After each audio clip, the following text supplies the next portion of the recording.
vastly different. Yeah, the people I serviced in the Army did not offer me cake. We did not have that kind of relationship at all. They offered me some other things. Next slide. So, yet another way that we made money. So, some people may not know this. When the military, anybody ever have a recall on a part on their car, like got a recall because the taillight's funny or because the airbags are funny? They send you all those notices. You got to take your vehicle in and get it repaired so nobody gets hurt. But believe it or not, they do recall on munitions in the military. There's like, oh, we messed that batch up. They might explode at any point in time. It's dangerous. We need somebody to go out there and take care of it. And that's when they call us, right? So this is Jake in a pit in the desert, getting rid of what we called a bad lot. It was just a bad batch of munitions. It was too dangerous to take to war.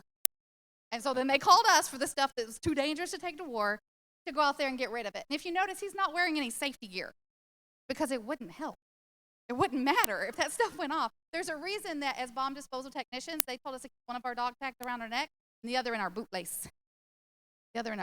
Guaranteed to find one at some point, one or hopefully. The other. Yeah, there was a saying called a pink mist. If that happened, it would just be a vapor. You'd never know. All right, next slide. This is the scariest thing I deal with now. This is Betty. I mean, I was a little scared, actually. I didn't want to let her behind me wearing the hat, but it was all cool. You know, I made quite a bit of money in that appointment. That's the scariest thing we get to deal with now, other than getting on stage like this. Not going to lie. Next slide. So this is a Kiowa Warrior. Okay, so before I met Brandon, I flew. It's like a Jeep in the air, right? And it's got rockets and missiles, and you can switch in a machine gun on it and everything like that. And it's not for show. Take the doors off. What's that? Oh yeah. Take the doors off. It's like a Jeep flying around. And you know, I'll tell you, at this phase of my life, all I was really thinking about was retirement. I hadn't met Brandon. I hadn't transitioned to the 160th into special operations yet, and I had deployed 2 years into the desert helping ground forces, you know, in a two-way shooting match. And all I could think about was retirement. That was our goal at the time. When I see this picture, what I think of, the days my children and I stood on a flight line to wave goodbye, knowing that he would be gone at least a year, possibly forever. Think about the days that I woke up with a knot in my stomach because I'd heard something on the news and I hadn't heard from him in 4 days and I didn't know if it was him or not. Think about the days, this day I have to tell my children, our life's never going to be the same. When I look at what we used to do, and I think about what it took to do it, I wonder, was that even me? Was that us? Where did that strength come from? But y'all, that's the same strength each one of you have inside of you. Every day, someone in this gets up with the same knot in their stomach. Can I face it? Will my life change forever today? That strength is in you. Life will pull it out of you if you let it. Next photo.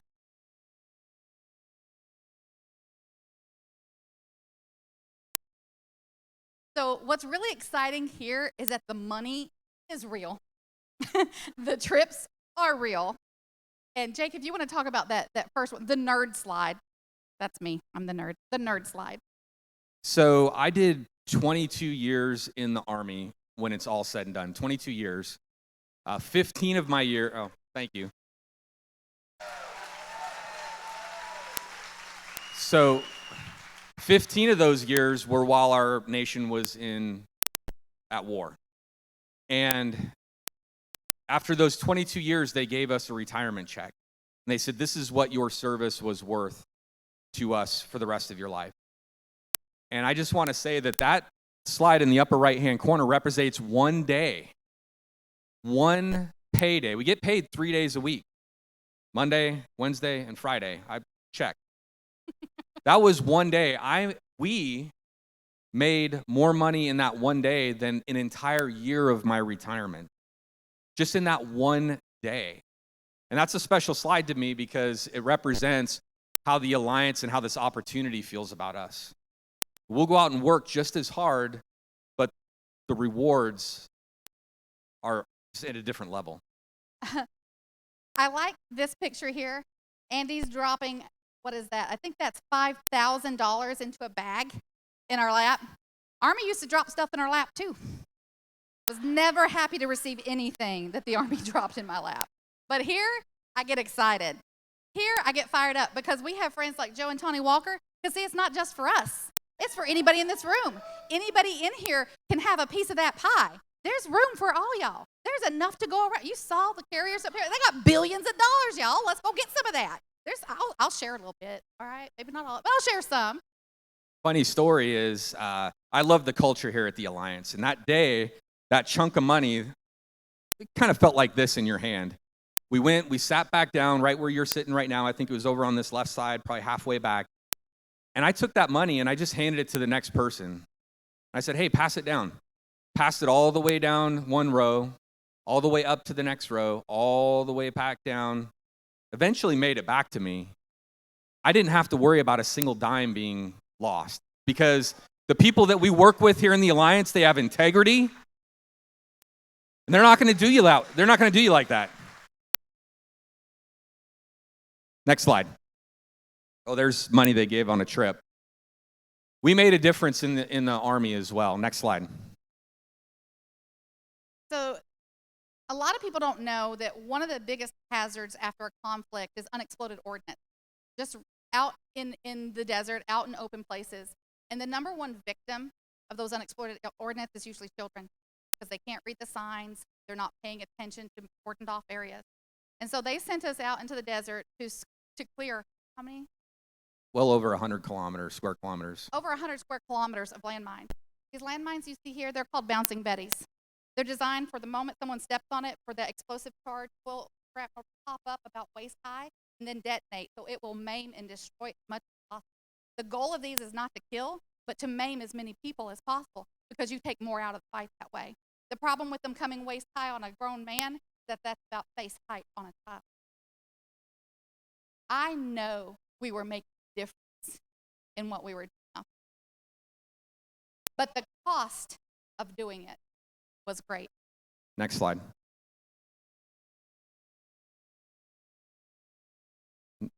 Next slide. This is June 25th, 1996. And it was a day, it was actually a split second that turned our life completely upside down. It was the day that I realized I almost lost my wife. We were about 400 feet from this explosion when it went off. And I don't know if you've experienced wondering if someone that you love the most was alive or dead or not, but I had to break through rubble and broken doors and furniture that had flipped on end to try to find her. And for those 5 minutes that I was trying to find her, I didn't know if she was alive or dead. 19 servicemen lost their life that day, June 25th. Not many people know about that date or what happened. 498 people were injured, and Belle was one of them. You've seen the production that she goes out and does. Probably about 3 days of the month, she can't get out of bed because of the neck and back injuries that she sustained on that day. And we were making a difference. We really believed in the mission that we were doing, but we had to sacrifice something. At some point you pay the piper. And there's sacrifice here in the Alliance also. You got to go out, produce. It's hard work, but it's not the kinds of sacrifices that we had to deal with here or in the Army. And go ahead. Slide.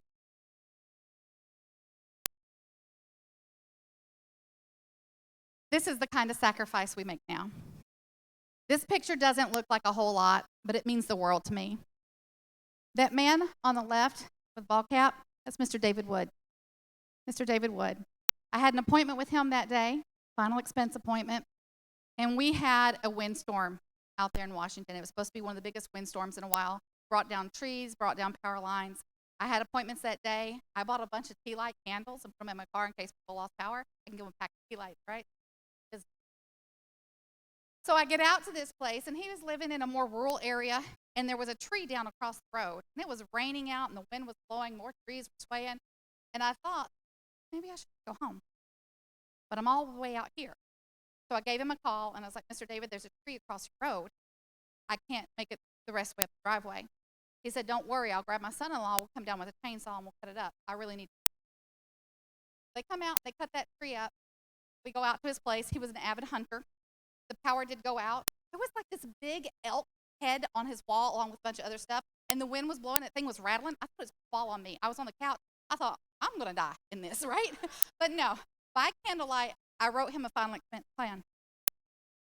That was right before Halloween. He was dead by Christmas. He was dead by Christmas. And I think about the small sacrifice it was to make a phone call, the small sacrifice it was to be out in poor weather, to help change a family's life forever. What we do matters. We make a difference here. We change lives here. And the sacrifice that we're asked to make, they're not easy, but they're not that hard either. An extra phone call, risk of embarrassment, staying up late. When we think about the mornings I didn't know if he was going to make it home that year or not, compared to, this appointment's going to run a little long because I'm writing 10 apps. No comparison. Next slide.